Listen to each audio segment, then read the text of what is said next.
Hello दोस्तों, हमारे YouTube channel में आप सभी का स्वागत है। तो इस वीडियो में हम स्पेशली ईएमएस स्टॉक्स के ऊपर डिस्कशन करने वाले हैं। आज के दिन ईएमएस सेक्टर में काफ़ी ज़बरदस्त गिरावट हमें देखने को मिली है। लगभग सभी ईएमएस स्टॉक्स में हमें काफ़ी ज़्यादा करेक्शंस देखने को मिले हैं आज के दिन। इसके पीछे रीजंस क्या थे, ये हम लोग पहले डिस्कस करते हैं एंड उसके बाद हम कुछ पॉपुलर ईएमएस स्टॉक्स की टेक्निकल्स को भी डिस्कस करने वाले हैं। ठीक है, तो यहाँ पे क्या रीजन है ये समझते हैं। तो देखो दोस्तों, यहाँ पे कही जा रही है इस गिरावट की मुख्य वजह टाटा ग्रुप की मंगलवार को की गई बड़ी घोषणा मानी जा रही है। कल की बात है, कल टाटा ग्रुप के द्वारा एक बड़ी घोषणा की गई थी और उस घोषणा के वजह से आज के दिन हमें इन स्टॉक्स में काफी ज्यादा गिरावटें देखने को मिली हैं। कही जा रही है कि टाटा ग्रुप ने इलेक्ट्रॉनिक्स और सेमीकंडक्टर क्षेत्र में 18 अरब डॉलर यानी कि 1.5 लाख करोड़ का निवेश करने और अगले 2 सालों में 9 नई फैक्ट्रियां खोलने की योजना बनाई है। टाटा ग्रुप के चेयरमैन एन चंद्रशेखरन ने इसे लंबी अवधि का खेल बताया है। ठीक है, तो देखो दोस्तों, ये खबर है एक बड़ी ग्रुप टाटा ग्रुप की एंट्री यहां पर हो रही है ईएमएस एंड सेमीकंडक्टर की सेक्टर में और एक बड़ी इन्वेस्टमेंट की प्लानिंग है। अगले 2 सालों में यहां पर 1.5 लाख करोड़ की इन्वेस्टमेंट होने वाली है और अगले 2 सालों में 9 नई फैक्ट्रियां यहां पर खोली जाएंगी इसी सेक्टर को लेकर। ठीक है, तो ऐसे में एक बड़ी कंपटीशन होगी इन कंपनीज के लिए। ठीक है, क्योंकि एक बड़ी ग्रुप जो है टाटा ग्रुप, ये अब यहां पर एंट्री ले रही है काफी बड़ी इन्वेस्टमेंट के साथ में।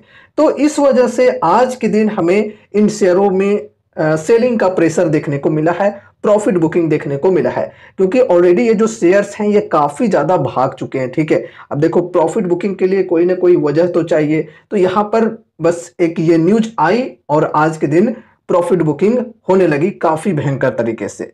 इनमें से सबसे ज्यादा गिरावट हमें डिक्सॉन टेक्नोलॉजीज के स्टॉक पर देखने को मिली है।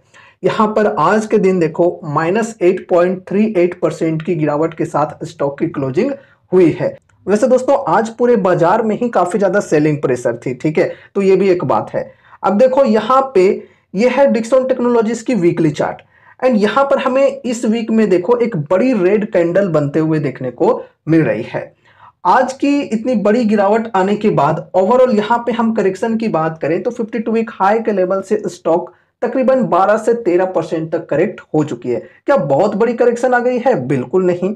यहाँ पर नो डाउट आज जो करेक्शन आई है ये काफी बड़ी है, लेकिन अगर हम ओवरऑल यहाँ पे स्टॉक के अंदर करेक्शन की बात करें तो कुछ खास करेक्शन अभी तक नहीं आई है स्टॉक में। ये हेल्दी करेक्शन है भाई, नॉर्मल सी प्रॉफिट बुकिंग यहाँ पर आप समझ सकते हो। ठीक है, 12-13% जब गिरावट आती है तो उसे बहुत ही बड़ी गिरावट नहीं कहा जाता है। ठीक है, यहाँ पर ऐसा नहीं है कि जो ट्रेंड है ये स्टॉक में चेंज हो चुकी है।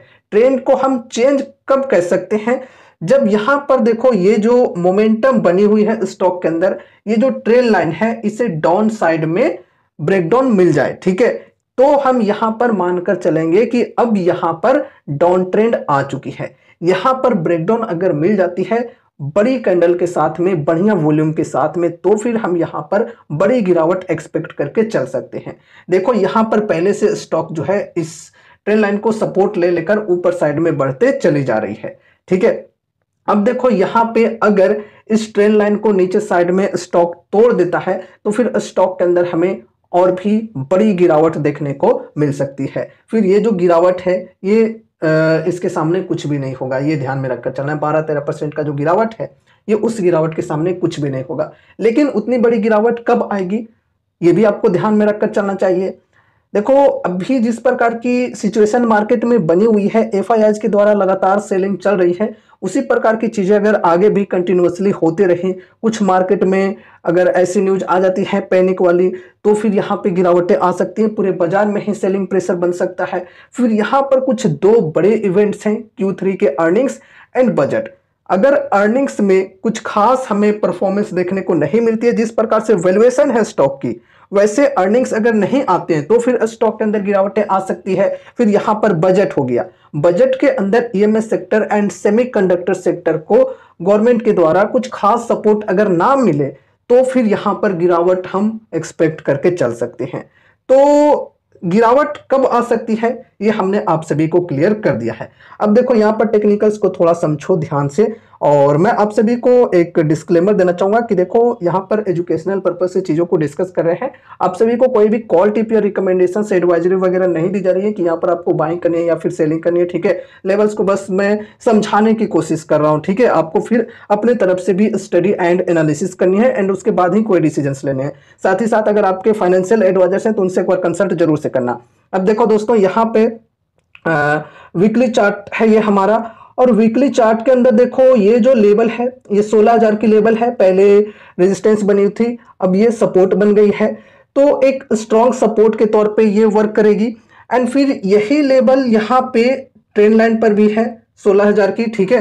तो यहाँ पे ये जो लेवल है 16,000 की ये एक स्ट्रॉन्ग सपोर्ट के तौर पे वर्क करेगी।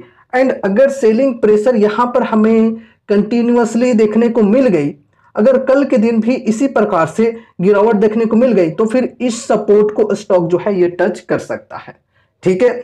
इस सपोर्ट को टच कर सकता है।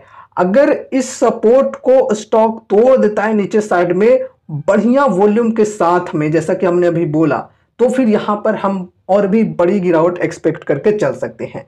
अब देखो यहां पर इस सपोर्ट के लेवल पर कैसे डिस्काउंट्स हैं, तो यहां पे अगर हम 52 वीक हाई के लेवल से बात करें यहां से, तो तकरीबन 18-19% की डिस्काउंट मिल जाती है।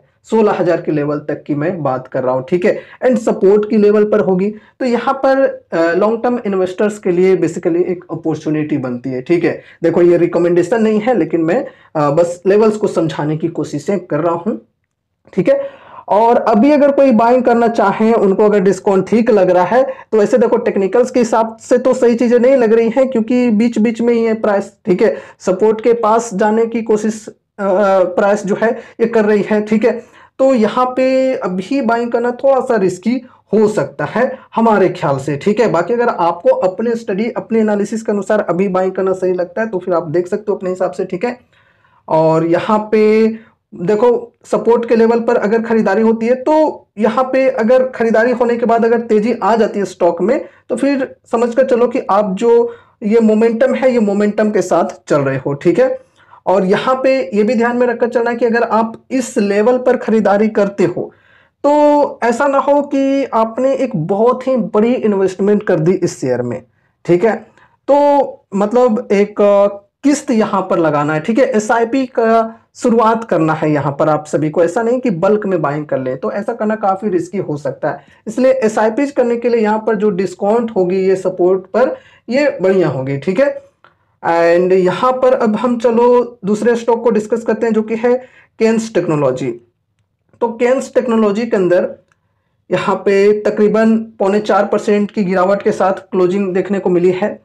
यह है यहाँ पे डेली चार्ट, और यहां पर भी देखो कुछ इसी प्रकार से मोमेंटम बनी हुई है जिस प्रकार से डिक्सन टेक के अंदर हमें देखने को मिली है। यहां पे देखो कुछ 3 स्टॉक्स की अगर हम बात करें, Kaynes Technology, PG Electroplast and Dixon, इन तीनों स्टॉक्स के अंदर कुछ इसी प्रकार से हमें मोमेंटम के साथ तेजी देखने को मिली है और बढ़िया रिटर्न्स मिले हैं इन्वेस्टर्स को। अब देखो यहाँ पर पूरे ईएमएस सेक्टर के अंदर जो वैल्यूएशन है ये एक्सपेंसिव हो चुकी है। ईएमएस स्टॉक्स की जो वैल्यूएशन है ये काफी हाई पर पहुंची हुई है, ठीक है। और यहाँ पे देखो अभी इस गिरावट के आने के बाद स्टॉक के अंदर अगर हम डिस्काउंट की बात करें, तो तकरीबन 10 से 11% की डिस्काउंट अवेलेबल है 52 वीक हाई के लेवल से। एंड देखो यहां पर ये जो मोमेंटम वाली ट्रेंड लाइन है, इस ट्रेंड लाइन के पास है स्टॉक फिलहाल, ठीक है। देखो ये जो ट्रेंड लाइन आप लोग देख रहे हो, इस ट्रेंड लाइन के पास है स्टॉक। तो अगर कोई मोमेंटम को प्ले करने के लिए यहां पर इन्वेस्टमेंट करना चाहते हैं, तो वो अपने हिसाब से देख सकते हैं। अगर उनको ठीक लग रहा है तो सपोर्ट के लेवल पर है चूंकि। बाकी अगर कोई इस प्रकार से सोचते हैं कि थोड़ा सा और वेट करके चला जाए, क्योंकि अभी जो करेक्शन की चांसेस हैं ये काफी ज्यादा बनी हुई है, तो यहां पे देखो एक और सपोर्ट की लेवल है ये वाली। अगर इस सपोर्ट तक स्टॉक गिरकर आ जाती है गलती से भी, जो कि है 6484 की, तो यहां पर हमें थोड़े बेटर डिस्काउंट्स मिल जाएंगे, 17-18% के डिस्काउंट्स मिल जाएंगे, ठीक है। अब देखो पर्सनली अगर मैं अपनी बताऊं, तो मैं इस प्रकार से मोमेंटम के साथ नहीं चलता हूं, मैं बढ़िया से बढ़िया डिस्काउंट के साथ ही बाइंग करने की कोशिश करता हूं, क्योंकि मैं एक लॉन्ग टर्म इन्वेस्टर हूं और मैं जनरली अच्छे डिस्काउंट के साथ ही स्टॉक्स को खरीदने की कोशिश करता हूं, अच्छे ही भाव पर खरीदने की कोशिशें करता हूं। तो अगर मुझे यहाँ पे खरीदना होगा तो मैं एटलीस्ट 17 से 18% की डिस्काउंट के साथ ही चलूंगा यहाँ पे, ठीक है, जो इस सपोर्ट के लेवल पर है। और यहाँ पे अगर ये प्राइस आ जाती है तो फिर मेरे लिए अपॉर्चुनिटी होगी एसआईपीज की शुरुआत करने के लिए। अगर यहाँ पे प्राइस नहीं आती है और ऊपर बढ़कर चल जाती है तो वहां से भी अगर मुझे तकरीबन 20% की डिस्काउंट मिल जाती है तो वो प्राइस भी मेरे हिसाब से सही होगी। तो ऐसी मेरी स्ट्रेटेजी है, ठीक है। अब देखो इसमें कुछ लोग विरोध कर सकते हैं कि नहीं भाई फिर तो प्राइस बढ़ गया तो 20% का डिस्काउंट लेकर क्या फायदा। तो देखो भाई ये मेरी स्टडी है, मेरी स्ट्रेटेजी है कि मैं कुछ ना कुछ डिस्काउंट के साथ ही बाइंग करता हूं, अब प्राइस चाहे कहां भी क्यों ना चला जाए, ठीक है। अब अगर आपको ये जो डिस्काउंट है 10-11% की ये ठीक लगती है तो फिर आप कर सकते हो। यहाँ पे देखो ये जो कंपनी है ये मिड कैप टाइप की कंपनी है एंड मिड कैप के अंदर 10-11% का जो गिरावट आता है ये बहुत ही बड़ी गिरावट नहीं है भाई। मिड कैप्स के अंदर इजिली 40-50% तक भी गिरावटें आ जाती हैं, ये भी ध्यान में रखकर चलना है, ठीक है। एंड अभी क्या है कि इस प्रकार के जो शेयर्स हैं इनमें बहुत ही बेहतरीन रैली बनी हुई है, ईएमएस सेक्टर के स्टॉक्स में काफी जबरदस्त तेजी बनी हुई है, ठीक है। लेकिन ऐसा नहीं है कि हमेशा ये जो तेजी है ये बरकरार रहेगी, कभी तो ऐसा समय आएगा जब यहाँ पर प्रॉफिट बुकिंग देखने को मिलेगी। ऐसा थोड़ी है कि किसी ने यहाँ पर इन्वेस्ट किया है तो अभी पैसे निकालेंगे ही नहीं, छोड़ देंगे। तो यहाँ पर पैसे लोग निकालेंगे जब तो स्टॉक के अंदर गिरावटें देखने को मिलेगी। किसी क्वार्टर अगर अर्निंग्स वीक आ जाए तो फिर यहाँ पर गिरावटें आ सकती हैं। तो इस प्रकार की भी चीजें हो सकती हैं, ठीक है। ऐसा नहीं है कि हमेशा कोई स्टॉक या कोई सेक्टर एकदम बुल रन में ही रहे, ये ध्यान में रखकर चलना है, ठीक है। तो यहाँ पर ये सपोर्ट की लेवल है 6484 के अप्रोक्स। बाकी दोस्तों एक चीज और कि अगर कोई Q3 के अर्निंग्स और बजट की अनाउंसमेंट के बाद कंफर्मेशन के साथ एंट्री लेने की सोच रहे हैं तो अच्छी बात है, थोड़ा सा पेशेंस करके आपको चलना होगा, थोड़ा सा वेट करके आपको चलना होगा। ये जो डिसीजन है ये डिसीजन आपकी अच्छी हो सकती है, ठीक है। और ये आप कोई भी स्टॉक्स के अंदर अप्लाई कर सकते हो, ऐसा नहीं है कि सिर्फ इन्हीं स्टॉक्स में। अब यहां पर हम नेक्स्ट स्टॉक को डिस्कस करते हैं जो कि है पीजी इलेक्ट्रोप्लास्ट। अब देखो यहाँ पे तकरीबन 3% की गिरावट हमें देखने को मिली है एंड यहाँ पे अगर हम डिस्काउंट्स की बात करें तो तकरीबन यहाँ पर भी 10-11% की डिस्काउंट अवेलेबल है 52 वीक हाई के लेवल से। अभी देखो प्राइस जो है ये सपोर्ट और रेजिस्टेंस के बीच में है, तो बीच में बाइंग करना काफी रिस्की हो सकता है क्योंकि कोई नहीं जानता है कि प्राइस जो है ये यहाँ से ऊपर जाएगी या फिर नीचे आएगी।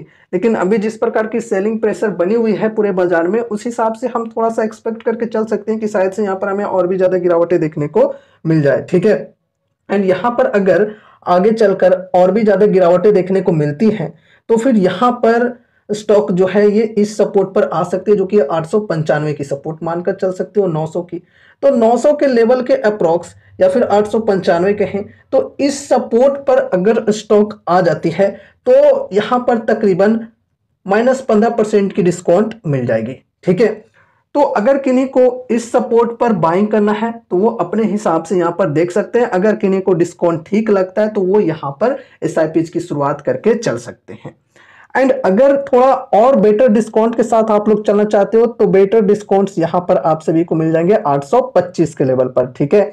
यहाँ पर तकरीबन 21% की डिस्काउंट मिल जाएगी। बाकी देखो यहाँ पर भी अब ट्रेंड अभी भी बनी हुई है, ट्रेंड चेंज नहीं हुई है। केन्स टेक्नोलॉजी के अंदर भी अब ट्रेंड अभी कंटिन्यू है, डाउन ट्रेंड नहीं आई है, ये ध्यान में रखकर चलना है। अब चलो यहाँ पर लास्ट स्टॉक को डिस्कस करते हैं जो कि है अंबर इंटरप्राइजेज। इस स्टॉक के अंदर तो भाई साहब पिछले कुछ दिनों में बहुत ही शानदार रैली हमें देखने को मिली है। यहाँ पर देखो यह ट्रेंड लाइन को ब्रेकआउट मिला और बहुत ही शानदार तेजी आई है स्टॉक में। हमने पिछले एक वीडियो में डिस्कस किया था, परसेंटेज वाइज भी समझाया था कितने परसेंट के गेंस इन्वेस्टर्स को मिले हैं यहाँ पर महज कुछ ही दिनों में, ठीक है। तो यहाँ पर आज के दिन -3.34% की गिरावट आई है एंड आज की गिरावट आने के बाद ओवरऑल यहाँ पर हम करेक्शंस की बात करें तो कुछ ज्यादा करेक्शंस नहीं आए हैं भाई। 52 वीक हाई के लेवल से ओनली 4 to 5% की डिस्काउंट पर अवेलेबल है, ठीक है। कुछ खास डिस्काउंट नहीं है, एक स्मॉल कैप टाइप की कंपनी है तो भाई साहब स्मॉल कैप्स के अंदर यार 4-5% का डिस्काउंट क्या हुआ भाई, ठीक है। ये डिस्काउंट क्या हुआ, मतलब ना के बराबर आप लोग समझो। आप ये समझ कर चलो कि आपने 52 वीक हाई के लेवल पर ही बाइंग किया है, ठीक है। ऐसे डिस्काउंट्स में अगर आप खरीदारी करते हो तो ये डिस्काउंट नहीं हुआ, ये समझ कर चलो कि ये हाई के लेवल पर ही आपने खरीदा है। अब यहाँ पे देखो, अगर गिरावटें कंटिन्यू रहती है तो सपोर्ट की लेवल होगी यहाँ पर 7172 की। अगर इस सपोर्ट तक गिरकर प्राइस आता है तो फिर यहाँ पर -12% की डिस्काउंट मिलेगी, ठीक है। अगर यहाँ पर सेलिंग कंटिन्यू रहती है और नेक्स्ट सपोर्ट जो कि है 6766 की, इस सपोर्ट तक प्राइस गिरकर आती है तो फिर यहाँ पर थोड़े बेटर डिस्काउंट्स मिल जाएंगे 17 टू 18% की, ठीक है। ये डिस्काउंट ज़्यादा बेटर होगी फिर, है ना। तो आपको अपने हिसाब से सोचना है कि आपको कौन सा डिस्काउंट बेटर लगता है। अगर आप 12-13% की डिस्काउंट के साथ भी खुश हो तो यहाँ पर आप फर्स्ट सपोर्ट पर एसआईपी की शुरुआत करके चल सकते हो। अगर आप थोड़ा बेटर डिस्काउंट के साथ चाहते हो, एटलीस्ट 17 से 18% की डिस्काउंट के साथ बाइंग करना चाहते हो, तो 6766 के लेवल के साथ बाइंग करनी है, ठीक है। तो ये सपोर्ट के लेवल्स को ध्यान में रखकर चलना है। और बाकी देखो दोस्तों, ये कोई रिकमेंडेशंस नहीं है, मैं बार बार कह रहा हूँ, कोई एडवाइजरी नहीं है कि यहाँ पर आपको बाइंग करनी ही है। मैंने सिर्फ आपको एजुकेशनल पर्पज से चीज़ों को समझाया है। बाकी आगे आपको अपने तरफ से भी कुछ स्टडी एनालिसिस करनी जरूरी है एंड उसके बाद ही कोई डिसीजंस लेने हैं, या फिर अपने फाइनेंशियल एडवाइजर से भी कंसल्ट जरूर से करना है, ठीक है।